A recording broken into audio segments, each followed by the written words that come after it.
Halo semuanya, kembali lagi sama aku Sofia Faida dengan NIM 093. Nah, pada video kali ini saya akan membuat tutorial bagaimana cara untuk membuat fitur update data pada aplikasi data diri mahasiswa. Nah, di sini sebelum kita masuk untuk cara membuat fitur update-nya, sini saya akan menampilkan user interface dari aplikasi data diri mahasiswa. Di sini sudah dibuat sama seperti video-video sebelumnya. Di sini ada text field untuk input, NIM, nama, alamat, dan tanggal lahir.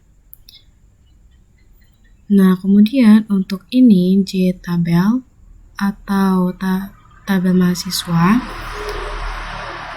berfungsi untuk menampilkan seluruh data mahasiswa dari database. Kemudian ini untuk tabel update datanya. Untuk menempelkan update datanya, kita klik untuk swing control untuk buttonnya, kemudian klik di sini, kemudian namanya diganti, kemudian di sini kita ganti nama variabelnya dengan klik kanan, kemudian change variable name, kemudian ganti namanya dengan cmd edit, kemudian klik OK. Nah, selanjutnya sebelumnya saya sudah membuat database. Yaitu DB mahasiswa, kemudian dengan tabel mahasiswa. Untuk struktur tabelnya yaitu ada NIM dengan primary key, kemudian nama, alamat, dan tanggal lahir. Kemudian kita masuk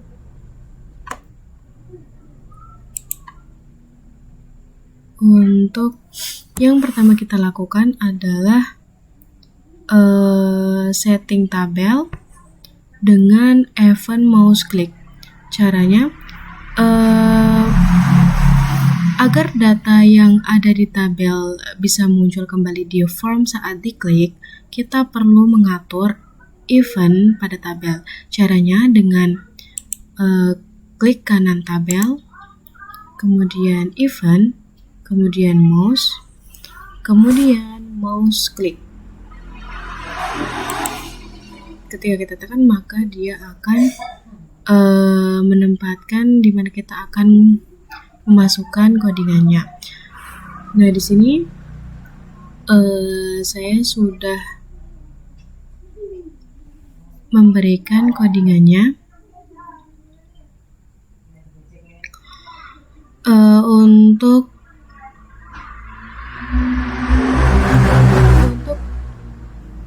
Untuk fungsi dari codingan ini yaitu agar aplikasi menjadi lebih interaktif.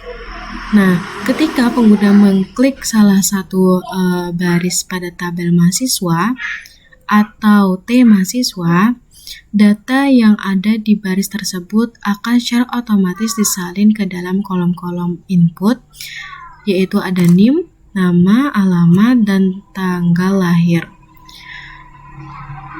Jadi, pengguna tidak perlu mengetik secara manual jika ingin mengubah data.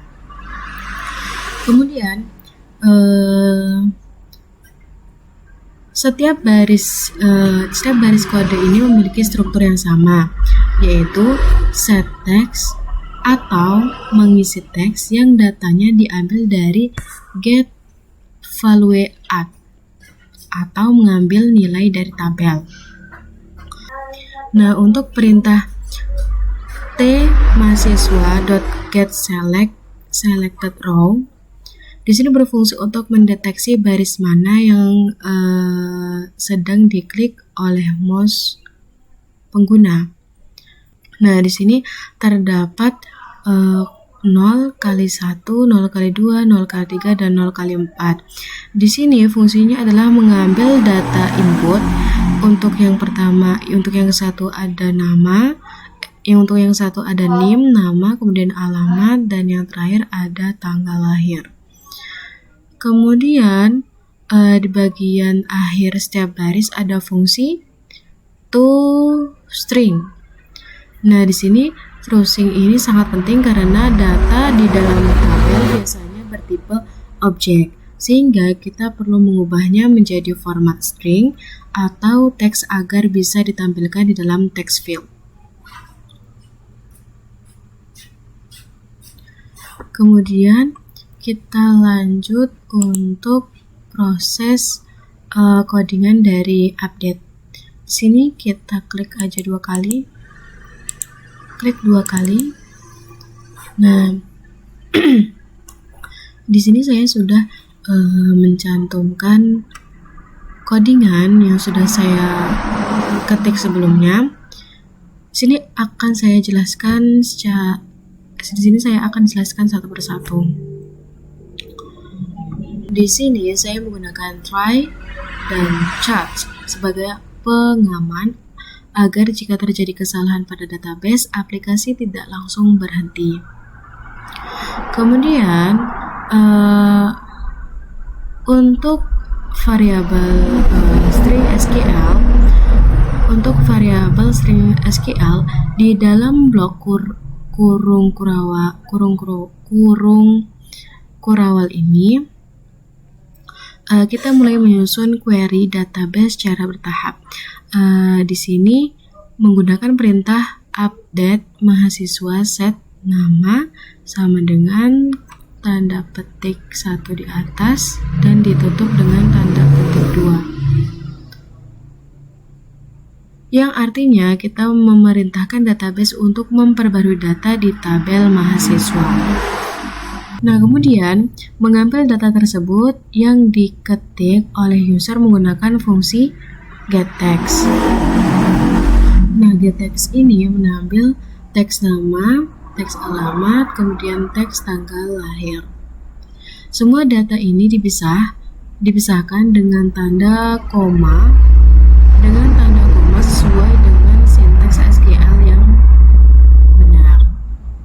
Kemudian bagian yang paling krusial ada di baris akhir ini, yaitu where name sama dengan tanda petik di atas. Nah, ini adalah bagian terpenting karena tanpa baris ini sistem akan mengubah seluruh data mahasiswa di dalam database. Dengan menyertakan NIM sebagai kunci, kita memastikan hanya data mahasiswa yang sedang dipilih saja yang diperbarui. Untuk menjalankan perintah dari query tersebut, kita masukkan statement .execute update dalam kurung SQL. Jika proses database berjalan lancar, program akan menjalankan jOptionPane .show message dialog yang digunakan untuk memunculkan pesan, yaitu pesannya update data berhasil. Namun jika terjadi kesalahan, misalnya koneksi ke database terputus atau ada pengetikan simbol yang salah, maka program akan melompat ke blok chat ini. Nah, di sini akan memunculkan pesan jOptionPane dengan show message dialog, yaitu update data gagal atau error.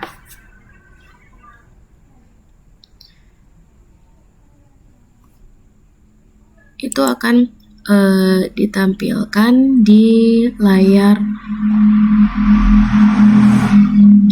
konsol untuk kita perbaiki. Kemudian yang terakhir yaitu ada bersih dalam kurung, kemudian titik koma. Nah, di sini setelah semua proses selesai atau berhasil maupun gagal, kita memanggil prosedur dari bersih ini. Nah, di sini tujuannya agar seluruh komponen inputannya kembali kosong dan aplikasi siap digunakan untuk menginput data diri mahasiswa berikutnya. Kemudian di sini kita coba untuk hasilnya dari update. Pertama kita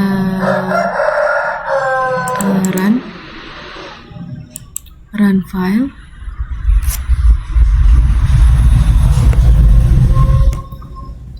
Kita tunggu. Nah, sini kita klik. Nah, ini adalah fungsi dari mouse click tadi. Kita ganti alamatnya jadi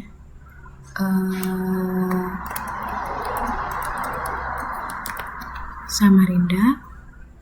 Kemudian kita ganti namanya dengan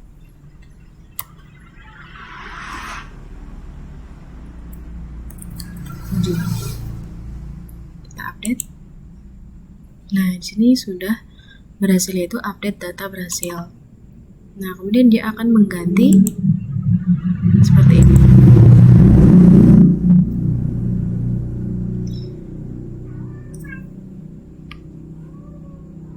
Kemudian